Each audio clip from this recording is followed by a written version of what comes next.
Congress to release the Epstein files? Why not just do it now? You know, it's not the question that I mind, it's your attitude. I think you are a terrible reporter. It's the way you ask these questions. You start off with a man who's highly respected, asking him a horrible, insubordinate, and just a terrible question. And you could even ask that same exact question nicely. You're all psyched up. Somebody psychs you over at ABC. They're going to psych it. You're a terrible person and a terrible reporter.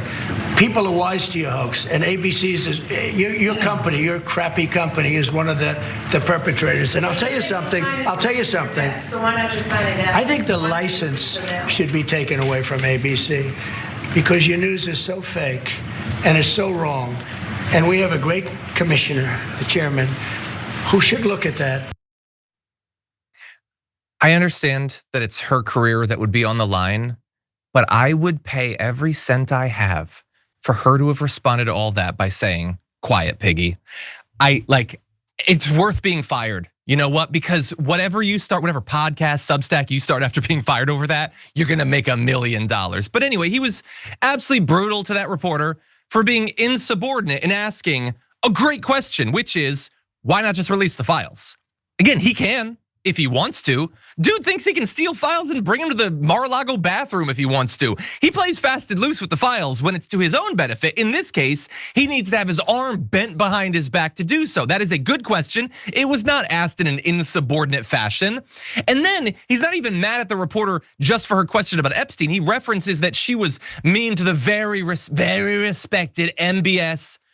MBS can go F himself to the ends of the earth and the end of time itself. He shouldn't be sitting in the Oval Office. He shouldn't be normalized or respected by literally anyone. Not a reporter and certainly not the President of the United States. But obviously, as always, Donald Trump feels 1,000,000 times more like kinship to some international elite, regardless of his grotesque crimes, because he's wealthy too, and they have nice things, good ballrooms and everything. And how dare you ask an actual question? You're being unprofessional by doing your goddamn job. But obviously, I referenced there not only her question. He lost his mind over a Bloomberg reporter, Catherine Lucy, and said, "Quiet, quiet, piggy" to her, which if it was up to me, maybe I'm being triggered, I don't know. I think he should have been impeached for that. It's absolutely insane. It's time to send him off to an old folks home. What the hell is going on with this place? But some reporters have shown solidarity with both of them. Caitlin Collins, who at this point I think is in the absolute S tier of reporters working in this White House, says, "My colleagues in the White House press corps, Mary Bruce, who I believe is the reporter that was just in that video, and Catherine Lucy, the one referenced by the president as piggy, both do a great job." I know Gretchen Carlson, who's been on the receiving end of this sort of thing, sent out messages of support for both of those. But Sharon, you're gonna be shocked that the White House isn't backing off even for this incredibly misogynistic and juvenile statement. They sent a statement about this saying, this reporter, the Bloomberg reporter on the plane, not in that video, behaved in an inappropriate and unprofessional way towards her colleagues on the plane. If you're gonna give it, you have to be able to take it. She asked a question in a press gaggle. Serious question about incredibly important, timely news. And he called her piggy. And so their standard is, if you're gonna give it, you have to be able to take it. Well, he gave it.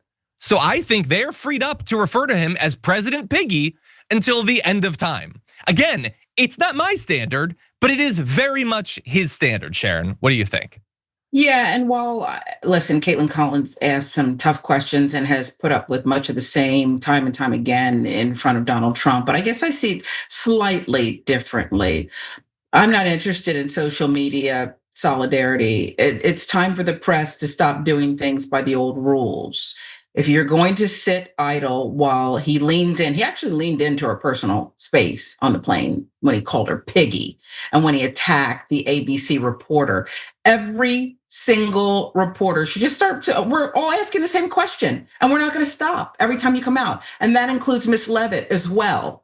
Okay, this is disgusting. I don't need you to tweet about it. I need you to jump on the bandwagon in front of MBS and everyone else and keep asking the valid questions to this loser.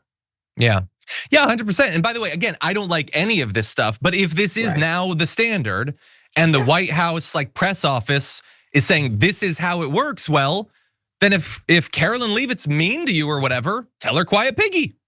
Again, this is treating her the way the guy she loves and supports more than anyone treats other women. Why shouldn't she be treated the exact same way? Because she hasn't come out and said that he's wrong to have said that. I am sure that deep down she thinks that, but unfortunately she prefers her cushy job and her paycheck, her proximity to power. Sorry. Does she deep down? Isn't she the one who wrote your mom? When a reporter that's true. emailed that's not as asking bad. questions. How did you learn that? Your mom? I'm not sure she does. Okay, you might be right. And by the way, I totally agree with you that while a tweet is good, there has to be something. I mean, the issue is I thought through, what if they just decided we're not showing up? Donald Trump loves having the press. We're just not going to show up. The issue is, it isn't that I necessarily think that they couldn't show that sort of solidarity. Like in some cases they have. After all, with the Pentagon, they did. The issue is Donald Trump would actually be happy to just fill that plane with InfoWars and Daily Wire and all the other BS, PatriotEagle.news and all that stuff. And so, but they got to do something. One of them, Caitlin Collins, I'm begging you, please call him Piggy. I will support you to the end of your career. You just call him Piggy, please. But anyway, it's probably not going to happen. Now, that said, the one person who can be relied on to fight fire with immature fire, who do you think it is? If it's somebody on social media and politics today who's going to use these sorts of terms, obviously Gavin Newsom. So Nick Adams had tweeted, if President Trump called you right now, what would you say to him? And Gavin Newsom responded, quiet piggy. And look, I don't know if this is, I don't want to break news or anything, but I'm endorsing Gavin Newsom for the presidency after that tweet. No, I'm actually not, but I did love it. I'm basic in some ways, and I just, at a certain point, I want someone to punch the bully in the face as hard as they can. And this is the sort of thing that will hurt Donald Trump more than anyone else. And by the way, Gavin Newsom is now doing this fairly regularly. He posted this, quiet piggy, and I am 64% sure that left photo is AI. I am 64% sure. The right one's real. And it is also, it's a shot of cannibalism, which maybe we should have censored that actually. I don't think we should be showing cannibalism live on air. But yeah, Gavin Newsom's hitting him hard. And again, I don't like this and I want us to back off in the same way that fighting fire with the gerrymandering should inevitably end with all of it going away. I want that here too. But at a certain point, we've gone too far, okay? They've crossed too many lines and we gotta stop them at some point. Any other thoughts, Sharon? You're right, this is a fun show. This is a great show. And I absolutely need to hear, shut up, Peggy, the next time he opens his mouth. This is incredible. This is a great job, great job. It's real too, this is real. This is a mirror you've held up. This is outrageous. We live in ridiculous times, and I have never wanted to talk to Donald Trump in my life, but now I do just for this. And not just him, by the way. JD Vance, I'm coming for you too, buddy, if we ever chat. You're getting a biggie.